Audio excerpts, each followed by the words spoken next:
Meta.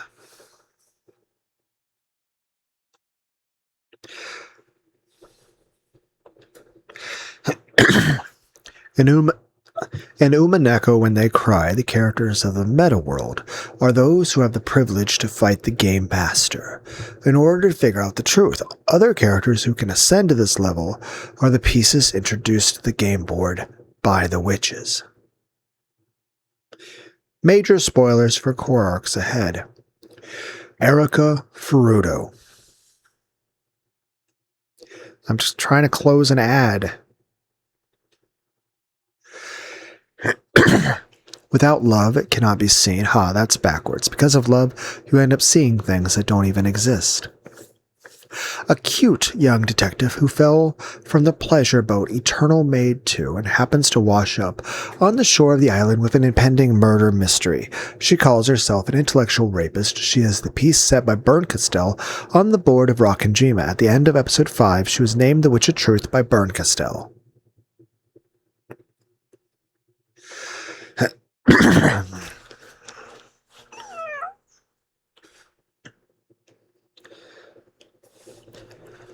Willard H. Wright. We are inquisitors of heresy. Failing evil witches is our job. However, we must not risk hurting the innocent. We must not suspect them.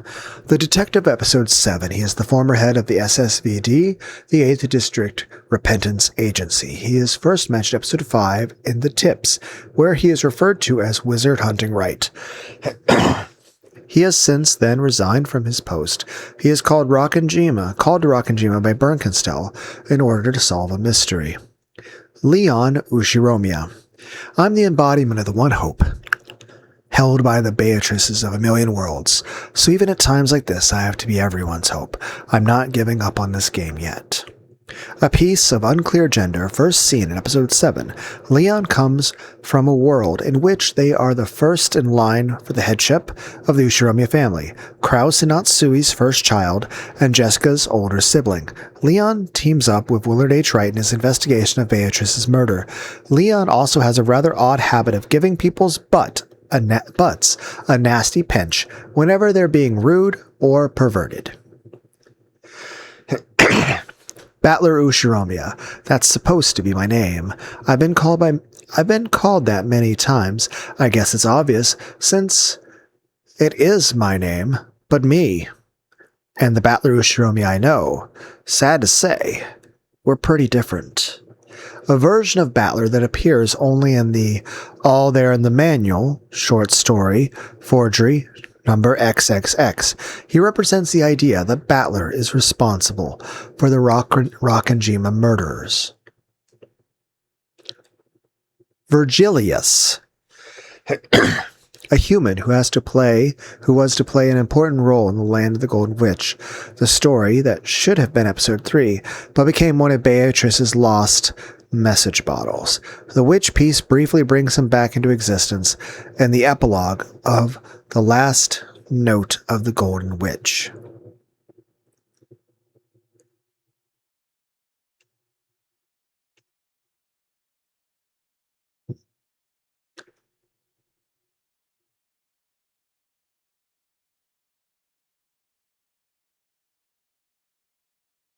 Anthropomorphic personification. The Battler self, and Toya's battle in the center of the mind, threatening to replace him, is also mentioned in passing that he also represents Kairi, or rather Asumu's stillborn child and Battler's half-brother, who was also intended to be given the same name. Ascended Extra. He was originally just a character in a side story, but later he became playable in the fighting game, and Saku gives him a proper sprite later on. Acts crazy. He loves to inflict death and suffering on others. Card-carrying villain. He's very proud of his evil deeds. Clasp your hands if you believe. The story where he appears basically says he's powered by in-universe wild mass guessing and fanfiction. Dark is evil. His palette is darker than regular. Battler, and naturally he is evil as heck. Double entendre. Most of his victory lines are these, although some have some plot-relevant hidden meanings beyond invoking the primal fears mentioned below. Evil redhead. Like Battler, he has red hair, but he's completely evil. XP. He is very similar to Shiki, Nania, Sumiki, Melty Blood, is that he's the evil counterpart to the protagonist. Created through rumors and suspicion that the hero was actually the culprit all along. Fangs are evil. He has vampire-like canines in the visual novel version of Forgery XXX, along with hellish pupils. Fa, affably evil. He has all of Battler's charm, but none of his morals. For the evils. The lulls. His primary motivation to be the culprit and commit atrocities? Because I'm the culprit. Fourth Wall Observer is somehow aware of Toyo Hachijo's existence. Black Battler. Are you watching, Toya? Try and stop me soon. Just try and stop this farce. Someone, anyone, make me laugh. Glass Cannon is capable of doing crazy amounts of damage, but has the lowest health in the game. Godzilla Threshold. He is one for the manga's episode 8. When Erika starts tearing up the Golden Land with cannon fire and concept negation rounds, this does get subverted, however, as Beatrice instantly kills him by proclaiming the red truth. Ushiromiya Battler is not the culprit.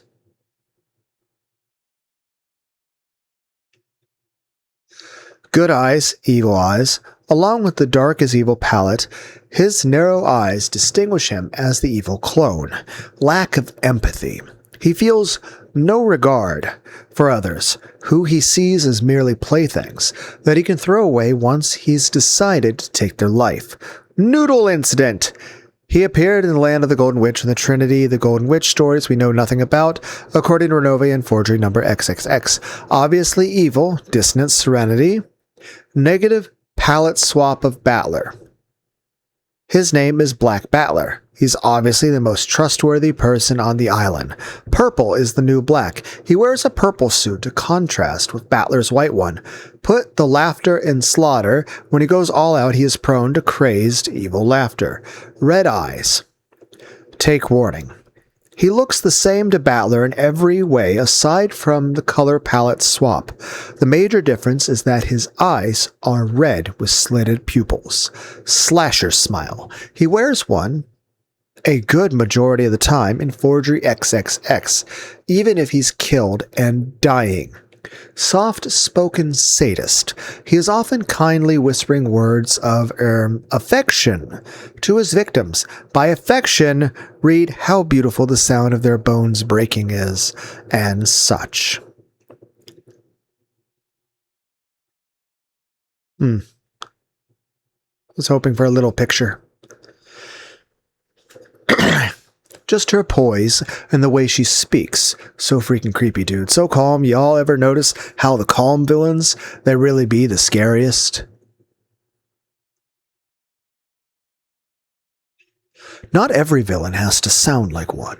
Perhaps, instead of having a malevolent rasp, a gloating shrill, or a booming bass, the villain's voice is instead light and low. They don't yell or intimidate, and might not even be impolite. Instead, they speak with a soft tone that seems unassuming, meek, or even kind, with a soft chuckle and a warm demeanor, hiding the menace within. The end result is something dissonant and creepy. I need a drink.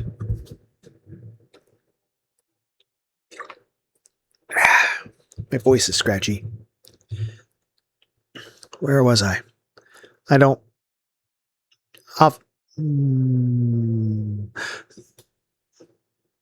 Okay. The end result...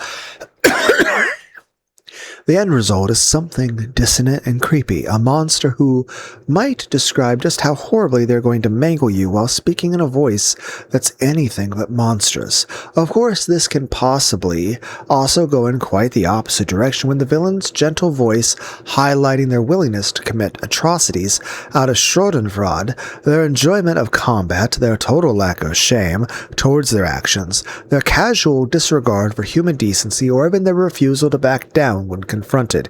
Keep in mind, this doesn't always mean the character in question is a sadist. It's just an alliterative name. See also affably evil, fa affable evil, dissonant serenity, creepy monotone, the ever-calm, creepy high-pitched voice, and compare wicked cultured and polite villains, rude heroes. Note that if and when they eventually drop this soft-spoken demeanor, that's a surefire sign that things are going to get worse. Blends very well with creepy monotone and evil sounds deep, as it uses up the low end of the voice register more so than the high end.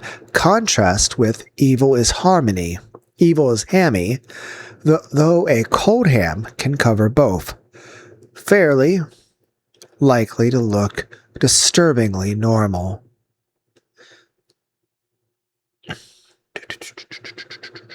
I don't know why that...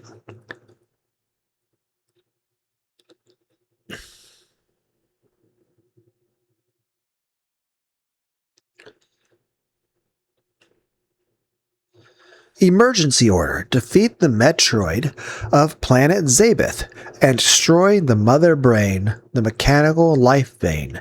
Galaxy Federal Police. M510. The name of this world is Nauthis. By the way, Mistborn takes place on a world called Scadrial, and Elantris on a world known as Cell. See the fun things you learn by reading annotations? Information not mentioned within a specific work, but only found in the supplemental material or in other works within a franchise. The amount and significance of the info varies. It can be anything from little backstory details that clarify minor points, large expansions that greatly flesh out the setting and characters, but are ultimately not needed to fully enjoy the base work, to information that is critical to understanding the plot and explaining why things happened the way they did. For example, many OVAs, I really enjoyed the Tenchi Muyo OVA, based on a manga, begin in medias res, and rarely explain themselves under the assumption an OVA, original video animation, being an occasional test run for a series, will typically be watched by someone who has read the original manga. Additionally, the consoles of the third and fourth generations of the console video games had precious little memory space, and this necessitated packaging an instruction booklet with the games telling the player how to play instead of including it in the game proper. Some of these, like F-Zero 1990 and Doom 1993, took this opportunity to include some of the information of the plot, characters, and some of the things the player would encounter. Some games also use this quirk to thwart pirates via hiding essential information to progress or even access the game only within the manual, although this became nearly useless once the internet really started taking off and pirates could just share the info of each other or search it up outright. Other information can be found in novels, video games, radio dramas, or image songs.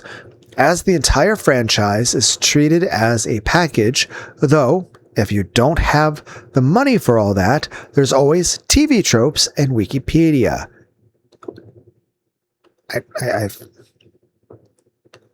The Metroid story. In the 2000 of the history of the cosmos, representatives from the many different planets in the galaxy established a congress called the Galactic Federation, and an age of prosperity began. A successful exchange of cultures and civilization resulted in thousands of interstellar spaceships ferried back and forth between planets. But space pirates also appeared to attack spaceships. Above, a single screen of text you probably didn't even read before pressing start.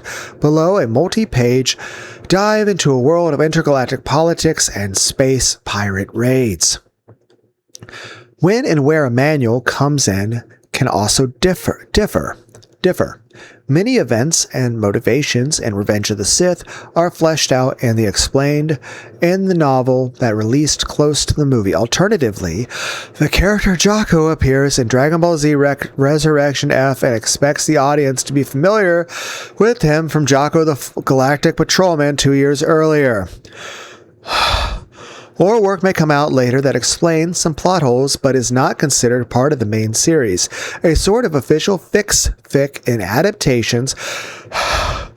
Many of these cases can be caused by the movie not showing an explanation from the original work, such as with Harry Potter. Fairly common in anime and mostly unknown in American shows, although it seems to be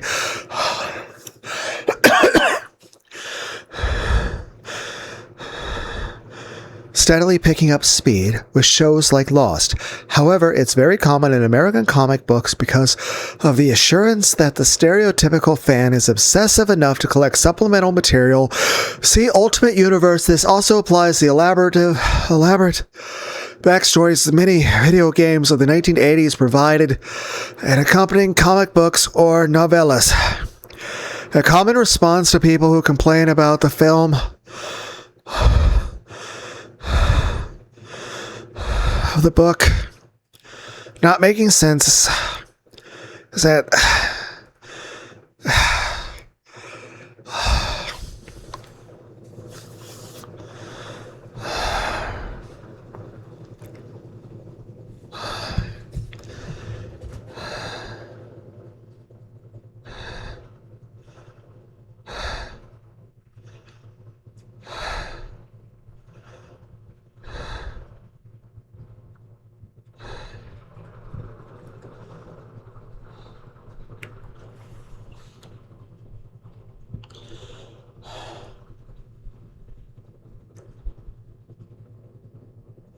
that they should have read the book. Naturally, there is a disagreement on whether this is fair. Some believe that a work should stand on its own, while others feel that those who care enough to complain should care enough to read. How important this actually is will depend. Sometimes the extra information is ancillary, like a character's height. Other times it's nice to know. While the worst case will result in the story not working or being nearly as effective if you don't know this information. Another issue that arises is when ancillary material is used to plug a plot hole after the main media is released, often in response to complaints since some people... For some people, this means that writers can be lazy and ignore plot holes, because they can be filled in later by other sources. Related tropes include I want to see what TV Tropes says about TV Tropes. TV Tropes is a very fun site, both to read and contribute to. The discussions can be very freewheeling and there's a lot to add. It is also a prime example of a site that brings back the halcyon, younger days of the internet, when randomly clicking on links with glassy-eyed further could wrap the user up for hours. I agree, it is enjoyable. Hi there, and it definitely could be a rabbit hole. Okay. I know this is supposed to be a thing about how the fact that I get lost in reading stuff and I like to click, oh, what's this link to? But the moment I thought of rabbit hole, I just thought of that rabbit girl, Miraku. How do I fucking say her name? From My Hero Academia. And yes, I am thinking about what you were thinking. Her asshole. And everyone's like, it's like, why is rabbit hole her asshole? Because I'm imagining her as Futanari. So she has a cock and balls. And now I'm imagining motorboating her. While bouncing on her dick.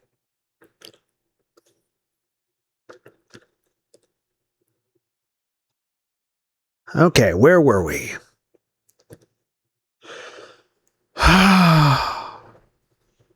Oh my god, so much reading. Oh, we went to a site. Here's fandom. It's... Look at the ads, guys. There's so many fucking ads. Plot summary. Maybe another time. We're already reading enough. Anthropomorphic personification. Susan, I think I'd better tell you my grandfather is dead. Oh, I'm sorry to hear that. I said death. You mean the robes? The scythe, white horse, bones? Yes, death. The living embodiment of a fundamental abstraction. Everyone's like, you could have read more of that. No. All right, there's things in the spoilers. Battle in the center of the mind. You are now at war within your own mind and body, Uncle Euro. One of the basic building blocks of storytelling is a character's inner struggle. Okay.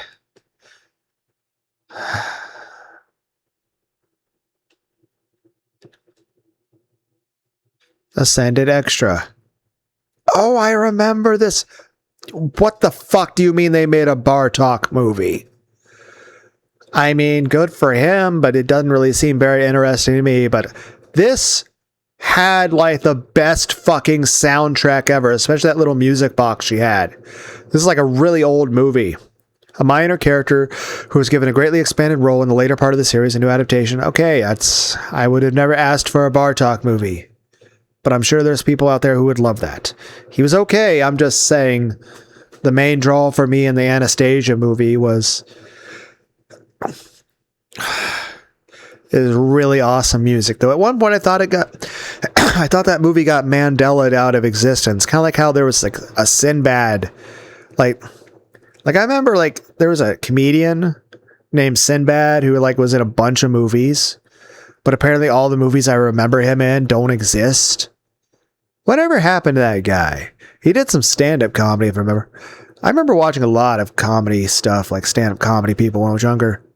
Heck, you guys remember Whose Line Is It Anyway? Colin Mockery, Ryan Stiles, Drew Carey. Heck, when it comes to stand-up comedy, there was the Blue Collar Comedy Tour. There's Bill Cosby. There's Robin Williams. So Def Comedy Jam. What's that angry guy? There was an angry guy that's funny. He talks about Waffle House and IHOP. He talks about IHOP. And Starbucks. Lewis Black. He's funny. Is he still alive?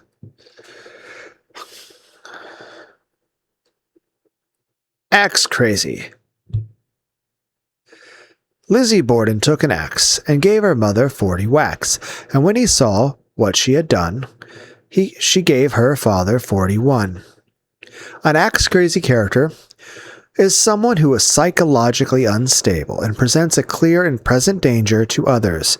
They are capable of extreme violence, whether carried out with a slasher smile and sane laughter, speaking in a creepy monotone, or a word salad horror, or an all-out murderous rage. And with no way of knowing just what will set them off, this makes an extremely frightening to deal with. The best part about like these links is that every time you click a link, there's like 50 billion more links to other things. And plus we can go through this, like examples in all of anime and manga, comic books, fan works, films, animation, live action, literature, live action TV, tabletop games, video games, webcomics, animation. Fuck, and there's more stuff that's like less music, visual novels. There's so much. I could never read all of this. It would take, there's a reason this is part 3 of Infinity. Like in the short term, I plan to go to part 5. And in the future, we will return to this if anybody asks for it. Or if I just feel like it. But generally, if there's something comes to mind, like, hey, I want to read Dragon Ball Z. And then I can read tropes of DBZ. Or maybe tropes about a hentai. I don't know. It just depends. Does anyone... Mo Sislak is not a villain. But is anyone enjoying this? Do you like listening to me talk about, read this? I am sick, deranged, sadistic, and insane. And you know what? I enjoy every second of it. Dr. Edgar Malborn, Armageddon Force. Appealing to my better nature, I'm a villain. Here is my card. Villain is the... you guys get the... Villains like this may be greedy, violent, comical, etc., but most importantly, they are evil. It is in the job description. They refer to themselves as evil. Stretch out evil. What's that sound familiar? The superhero dude, the Aquaman of SpongeBob Land. I don't know. Okay. Clap your hands if you believe. If you have faith as small as a mustard seed, you can say this to a mulberry tree. Be uprooted and planted in the sea, and it will obey you. An old trope wherein enough belief in something will cause things to happen. Also known as the Tinkerbell effect, which is in itself a subcategory also known as magical thinking. Isn't that how the orcs of 40K work?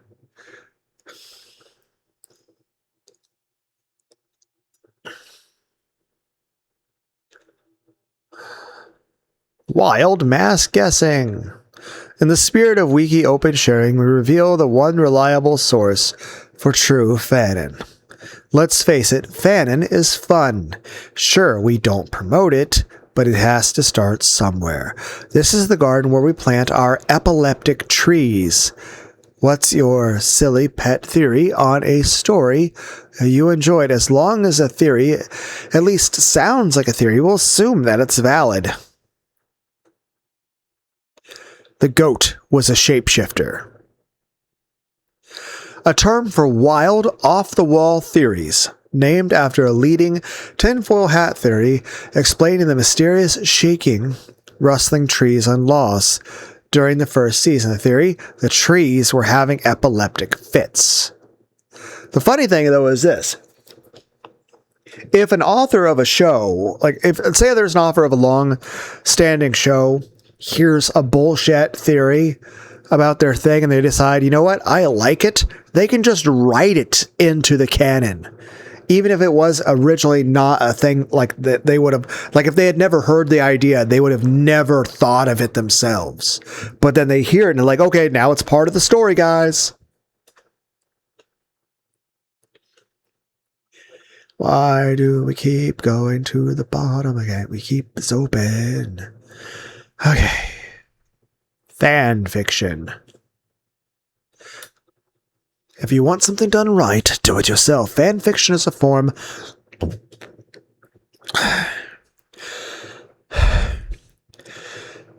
of alternative or expanded universe created by the fans of a work rather than the work's original creator. Fan fiction stories, or fanfics as they are often called, are written for any number of reasons, such as...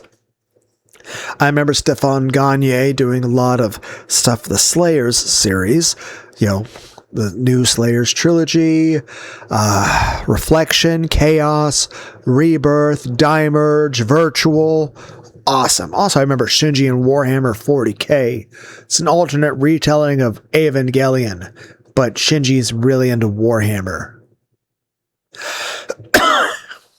Dark is evil. Break out the holy night lights. Dark is associated with evil, ugliness, scary monsters, super creeps, menacing threats. This is the reason for the naming the darks.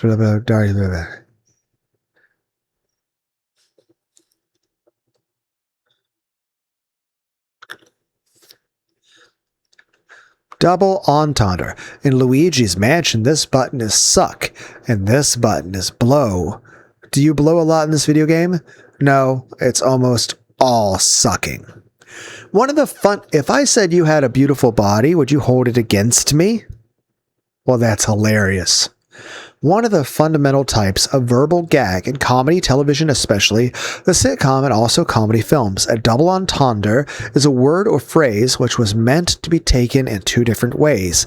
Archetypically, one meaning is obvious, literal, and innocent. The other has usually a taboo Or sexual subtext. If it is sexual, then it overlaps with sexual euphemism.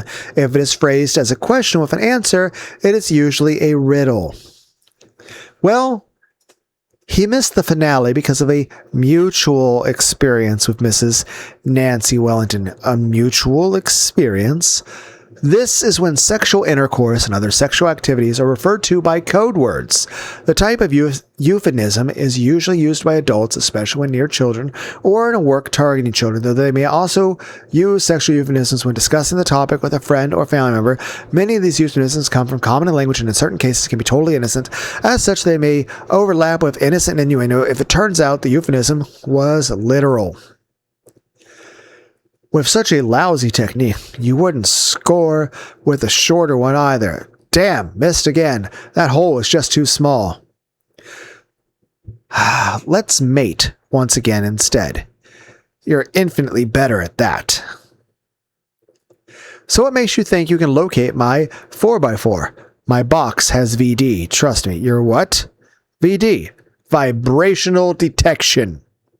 A deliberate ploy to make the viewer think something sexy or illicit is occurring, when it actually is not. A scene will begin with its characters not visible to the camera or partially obscured. The dialogue between them seems lascivious. I can't pronounce that.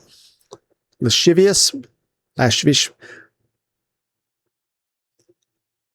Like, I understand what the word means, but I can't pronounce that. And explicit or be laced with a double entendre. But once the reveal shot has occurred where the camera pulls back to reveal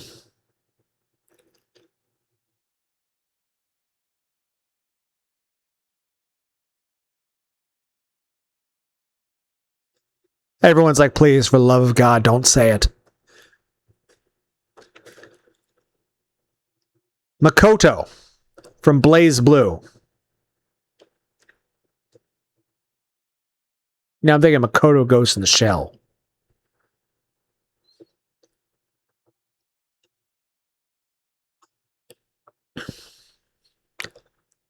Primal fears.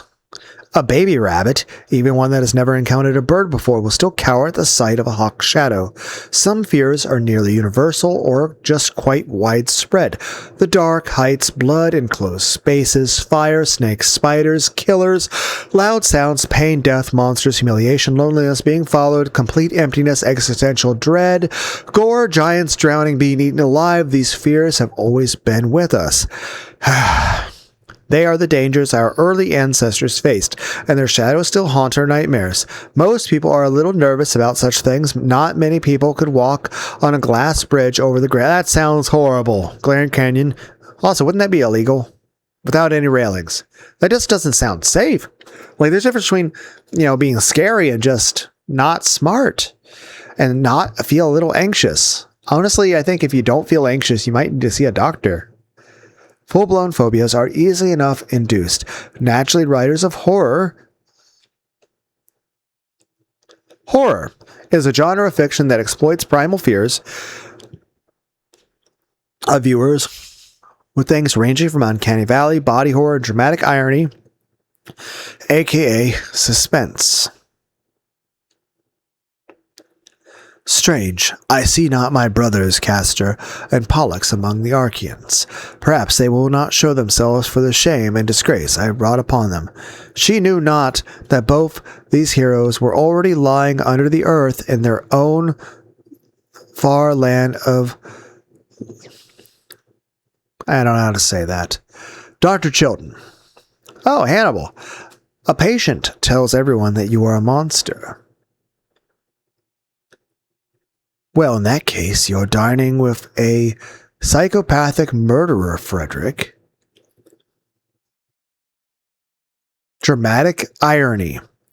Some tropes, such as the unreliable narrator, ensure that the audience is never quite as well informed of the truth as the characters are, or at least one particular character. Dramatic irony is the opposite of that, or suspense as it is also known, turns that on its head, letting the audience see the whole picture when the protagonist, or even the entire cast, is kept largely in the dark.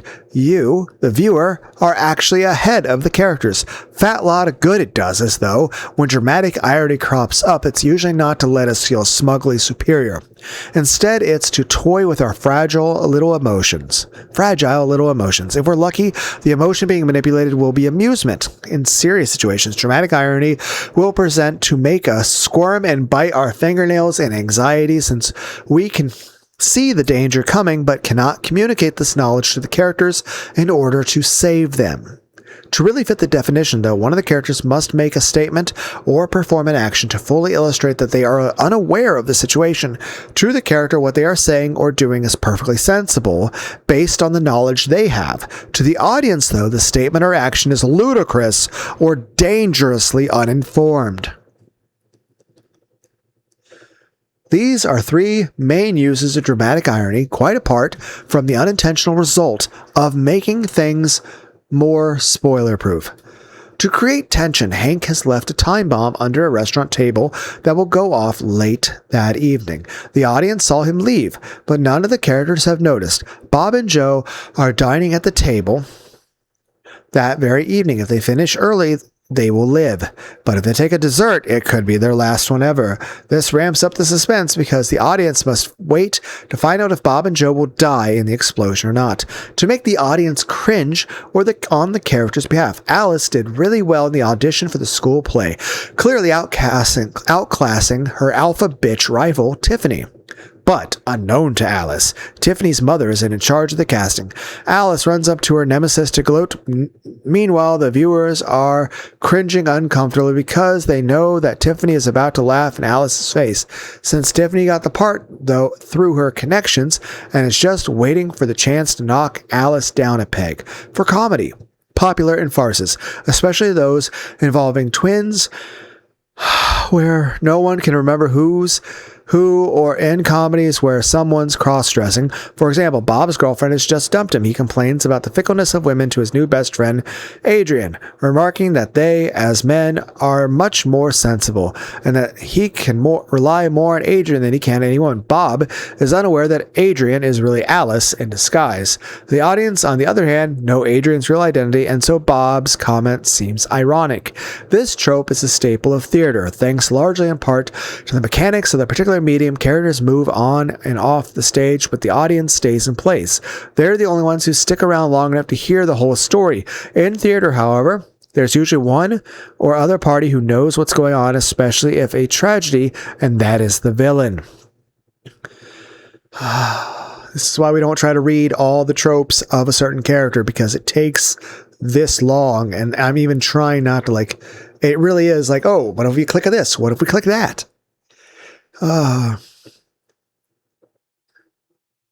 Evil redhead. And I'm imagining her naked.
Crystal cannonballs.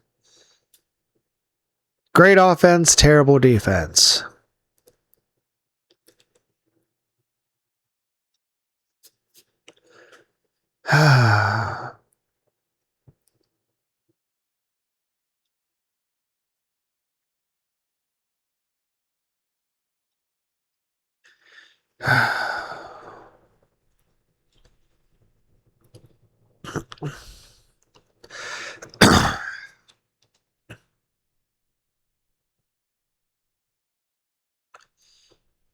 What?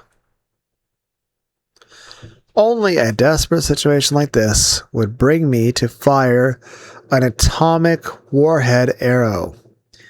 My bet's still riding on Starro to win. Why? Again, I didn't even see the blue text down there. But that's literally what I was thinking. Ollie, why do you have that? That's literally what I was about to say. And then I realized it's already written there. Why? Why do you have this? How desperate are you that you call on such lost creatures to defend you? Nick Fury, how desperate am I? You threaten my world of war. You steal a force you can't hope to control. You talk about peace, and you kill because it's fun. You have made me very desperate. You might not be glad that you did.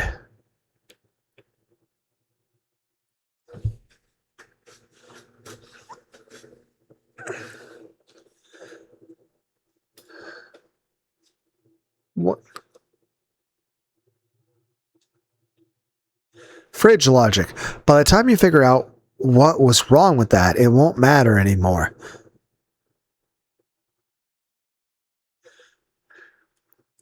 Are you made of metal? This is a metal sheath formed by the power cause.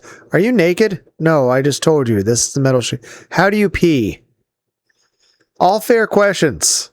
All the same answer. Half an hour after the show is over, a random viewer is staring into the refrigerator, vaguely bemused by the fact that their 6-pack of beer has somehow become a 2-pack of beer. Rather than work out how this might have happened, it occurs to them to wonder how in the hell Sydney Bristow went from Hungary to Melbourne, Australia, then to LA within 24 hours. Or maybe it occurs to them that they've never met anyone who actually named their dog Fido. It didn't bother them during the show. It wasn't until they opened their fridge and discovered... I also remember fridge horror being a thing too. Basically, it's where something looking back, it's like, oh, that's actually terrifying. Fridge logic, where you look back and like, wait a minute, that doesn't make sense. My suspension of disbelief. Fridge logic has been the writer's room term for these internal consistency issues. As I burp. For a good while. Don't sweat the fridge logic. We've got bigger fish to fry. We've only got 20 minutes left to work and 3 costume changes. Plot hole. The concept was first suggested by Alfred Hitchcock when he asked about the scene in Vertigo when Madeline mysteriously and impossibly disappears from the hotel Scotty saw her in, and he responded by calling it icebox scene, a scene that hits you later after you've gone home and start pulling cold chicken out of the icebox. Okay, this is... It takes...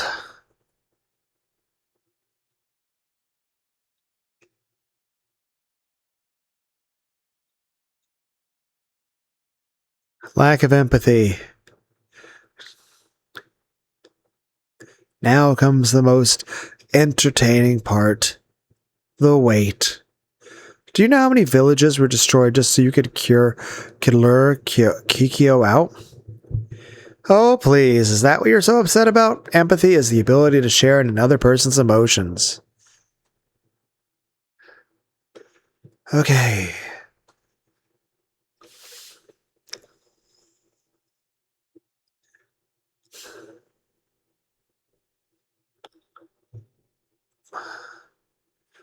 Purple. Black shadow. Much like Hollywood darkness, purple is often used as a stand-in for black in comics and animation. This is predominantly because purple is easier to shade quickly and thus give the appearance of a three-dimensionality as solid black objects in animation in real life lack contours and look very flat. Black is also difficult to work with power glows because the black is the color that absorbs all light. Because purple shadow wasn't as catchy. Yeah, I mean, sometimes things are designed like, why is this drawn that way? Because it looks cooler, or it's cheaper to animate.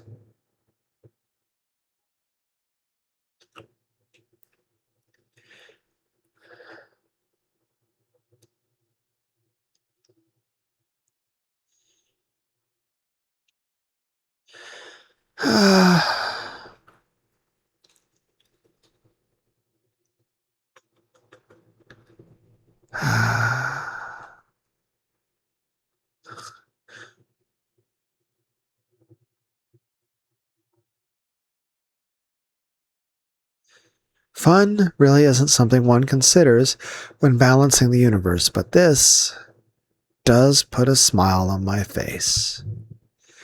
This is a subtrope of evil laugh and the opposite of dissonant serenity. It's when a character goes around killing everything in sight and seems to be having a lot of fun with it. Like Joker levels of fun, especially the characters laughing mad. Okay. That's all the reading out loud for today. Bye.